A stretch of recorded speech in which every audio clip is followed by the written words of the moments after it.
Staff culture and staff development is something that I've become very passionate about over the years. I watched as I worked in the field as a field staff, when the staff were feeling good about the work that they were doing and they felt like they were being taken care of by the company, and they were developing professionally, they were developing personally, and they were just seeing the good things that were coming of all of their efforts. What I saw was the students in the field would benefit from that greatly. That's when we would do the best work. As staff, we would deliver the very best program that we could deliver. On the flip side of that, when the staff were feeling a little burned out, or feeling a little funky, they would not feeling like they were being taken care of, or there wasn't opportunities for development, or they were being asked to do things that weren't in line with their core values, things like that, then really the students were the ones that were the recipients of that. And it's not that the staff would be mean or do things that they shouldn't be doing, to or with the students. It was just in the attitude they carried. They just didn't give as much of themselves into the process. They wouldn't show up as happy. They wouldn't put as much energy into the students. Sometimes it was just a chore, just a task that they had to get through, and then they'd have their off week. So watching that, I decided that when I had the opportunity, that I was going to give it my very best shot to continually work towards maintaining a strong staff culture. And I knew very well that in a leadership position, that was going to start with me, what I was doing with myself. That I was going to have to be very self-aware, and that I was going to have to be constantly striving to be a better person, to be an honorable man, father, husband, leader in an organization, all of the above. And as soon as I would stall out, that there was going to be a really good, a chance that everybody below me would feel that, and then they may or may not, but nevertheless, it was something that I decided that I needed to do was maintain myself first and foremost, and that's something that I'm very aware of. And then with that, I try and share that with the staff that work under me. So here at Red Cliff, we have 2 field support managers currently. They would be sort of like an infield field director role with a little bit of backup driver type duties, but they are essentially the managers in the field. So from day one, when I came on as the field director here, I started to share with them the things that I had found that worked for me, and then encouraged them to do the same for themselves. So we decided on a few books to read, and decided on topics that we would talk about as a team, so that they would start feeling like they were developing as professionals. And for me, it was in hopes that they would feel like they were developing personally, and they would get that trickle-down effect to the field. And so far it's been a really good thing, and they talk about it on a regular basis, and they like it. They like what their field support managers like the way that it's helping them in their role as a professional, as a wilderness professional.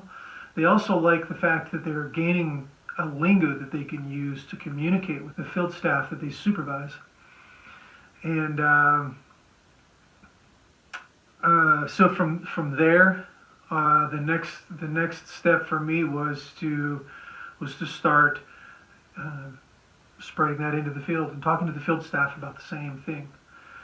So we started talking about, and we decided this as a field leadership team with the FSMs, and our HR person was involved in those conversations, and continues to be to this day. It's an ongoing conversation that we have.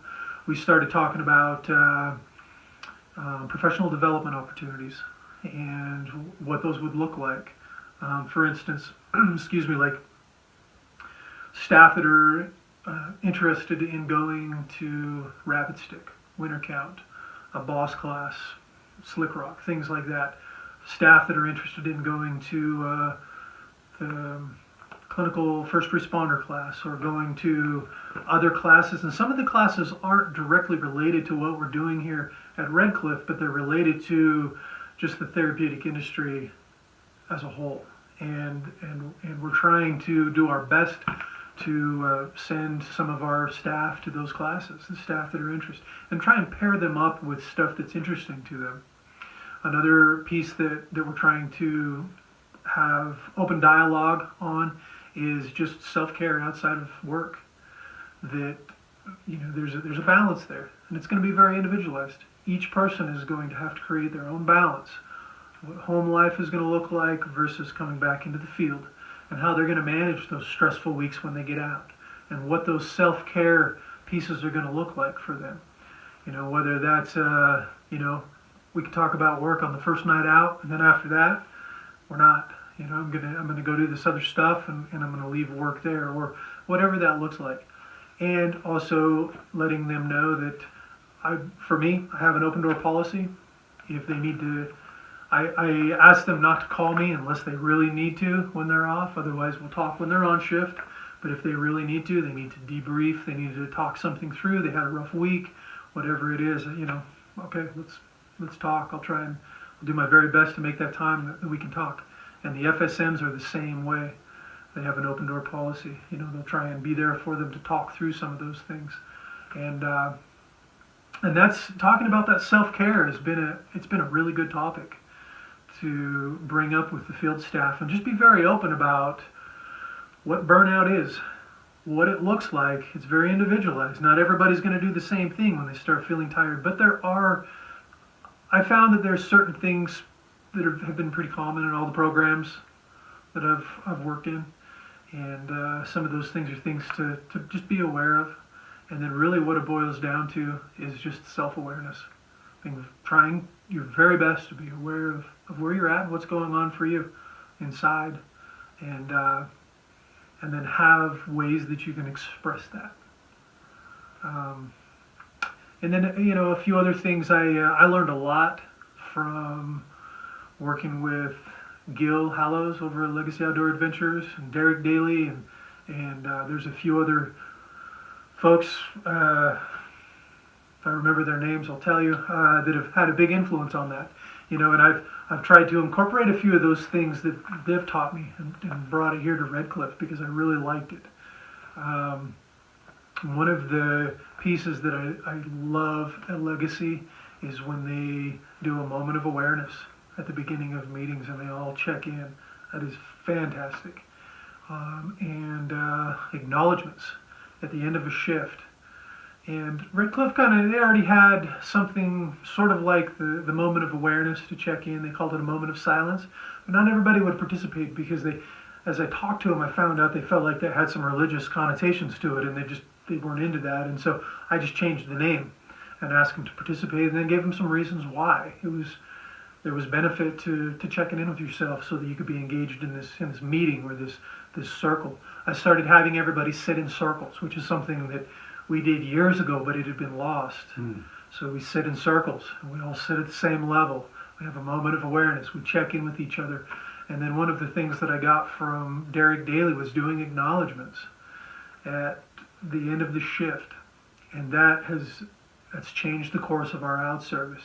I've heard several people talk about it as like a spiritual experience. It's like the positive energy that just flows around the room is unbelievable.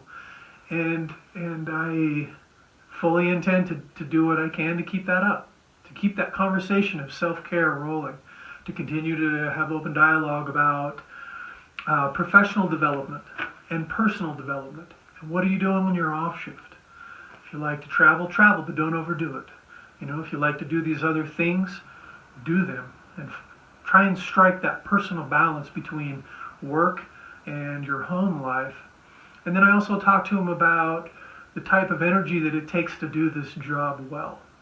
And everybody's going to bring something different to this work. And I personally believe that's part of the magic of wilderness therapy, is you have all the different personalities, and you have all of the different passions, and we're giving them these wonderful people an opportunity to come and share that with our students in wilderness therapy. To do this, regardless of what you bring, to do this work well, you're going to have to give it 100%, pretty consistently. And that's going to be draining. It's going to be very draining. And so it's going to be very important to strike that balance early on, or try to, But I've also had conversation with field staff that stuck it out for a lot of years, and I think it's been unanimous that most field staff say it takes a while. It can take, a couple of years of consistent field staff work before you really figure that out. But my hope is if we have an open dialogue about it, that I can help them along the way. If I can't help them, that they are at least aware of where they're at and what's going on for them, and that they can reach out to other people in the industry, and they can reach out to clinicians or whoever it is that they connect with, and that they can talk through that, and that we can help them. And I guess for me, another reason why it's so important to help maintain that staff culture is we're here for the students. That's the reason we do this work. But we're also cultivating field staff. This is an experience that they're having that will potentially change their lives too. And my hope is that it's a good experience for them. That regardless of whether they're just a summer staff and they're here for 3 months, or they stick it out for 5 or 6 years, whatever that time frame is, I hope they have a good experience and that they get just as much out of it as our students do. And if they're having a terrible experience, that's not going to happen. And I don't feel like I'm doing them any good to pretend like it's not happening.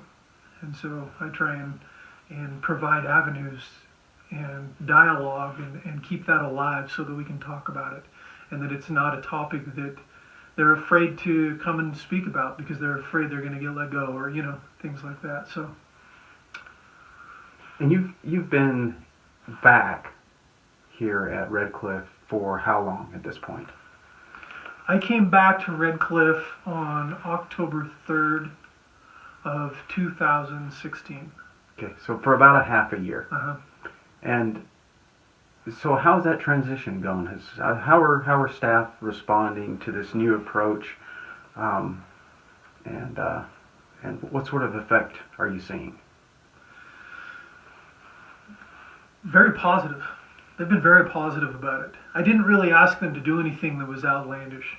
I just changed the name of their check-in to a moment of awareness, and then explained to them what I was asking of them. Mm-hmm. So I wasn't asking them to really do anything that was different. I was just trying to include everybody, and there was no pushback at all. The staff were like, "Oh yeah, I like that. It makes a lot of sense. Let's do that." Mm-hmm.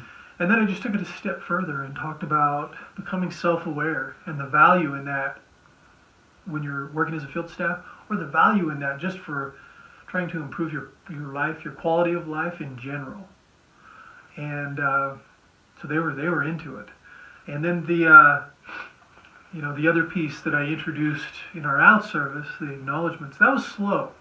It took a few weeks for staff to really get into that groove.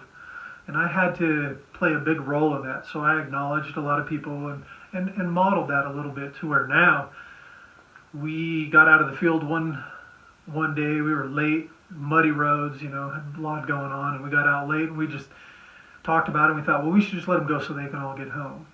And all of the field staff were like, oh, whoa, no. We need to do acknowledgments today before we go. So let's just do acknowledgments, and then we'll go. Mm-hmm. I was like, that's awesome. Yeah. It's having the effect that I hoped it would have. And any of the other stuff that I've implemented, like having the open door policy, again, no pushback at all. A little slow to move. It took a while for staff to be like, whoa, this field director is going to say, just come and talk whenever you want. Mm-hmm. And the first few times they felt a little awkward, and they kept saying, well, you're my boss. I don't know if I should be saying this to you. Mm-hmm. It's like, I don't know. Maybe not, but I'm okay with it. So let's just go with this conversation, And now that the field staff are starting to, they have been warmed up to it for a few months, and so now we just roll with it. And you might think that I'm bombarded with a lot of conversation, but I'm really not.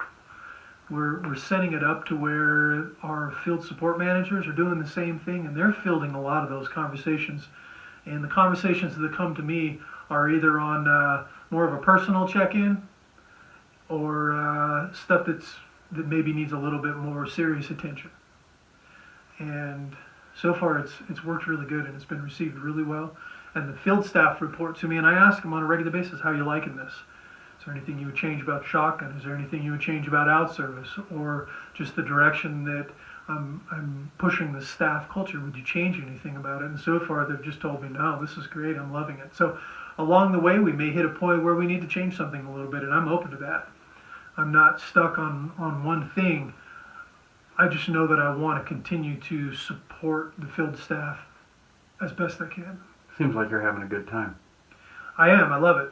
It's, you know, I mean, it's great. It feels good when your field staff are happy and the students are. I mean, I feel like we're delivering the best program we can when the students are or when the staff are happy, and then the students they're the ones that are really receiving all of this goodness. As our field staff go into the field and they're energetic and they're feeling good about what they're doing and they like what their work and they just it's good. You know, and the other thing that's come out of that I'll throw out there is we've had a few field staff that have left to go to grad school or whatever they're going to do, and rather than it being an awkward conversation when they're ready to go, we've been able to just sit down, and I've actually helped a few of them plan an exit strategy about where to go to work next. We've talked about going back to school, and that's great. I would rather have them leave like that than feeling any other feelings. I would rather have them leave on the highest note possible when they leave. Not always the case, though. Mm-hmm. It's not a perfect system. Well, you and I have not always left on the highest note possible, No, right? But no. we come back. Yeah. And that's part of it sometimes. It is. Yeah, that's part of the human experience in the Mm-hmm. workforce, right? Yeah. Thanks for watching. Please like this video and subscribe. The Primitivus Project is made possible by the generous sponsorship of Wingate Wilderness Therapy. To learn more, visit wingatewilderness.therapy.com.